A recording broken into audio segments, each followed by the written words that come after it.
Hello বন্ধুরা, আজকে আমার বার্থডে। সবাই আমাকে অনেক উইশ করেছো, ভালোবাসা জানিয়েছো, সেজন্য আন্তরিক শুভেচ্ছা ও ভালোবাসা তোমাদেরও আমার তরফ থেকে রইল। তো আজকে অনেক মানুষের শুভেচ্ছা আমি ফোনেও পেয়েছি, হোয়াটসঅ্যাপ, ফেসবুক সব জায়গা থেকেই পেয়েছি। সবাইকেই অনেক অনেক ধন্যবাদ। অনেক গিফটও দিয়েছে আমার কিছু শুভাকাঙ্ক্ষী, ভালোবাসার লোকজনরা।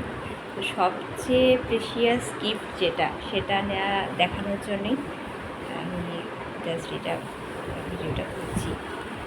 সেটা হচ্ছে আমার ছেলে, সবাই জানো, সে আমাকে এই শাড়িটা নিজে পছন্দ করে আমার সাথে আমাকে বানিয়ে দিয়ে দিয়েছে। গিফট পেতে আমার বরাবরই ভালো লাগে, সেটা যেরকমই হোক, সবারই আশা করি ভালো লাগে। আমি এটা বেশ সত্যি ভীষণ খুশি হয়েছি। আর আমার পছন্দের কালার রেড, খুশি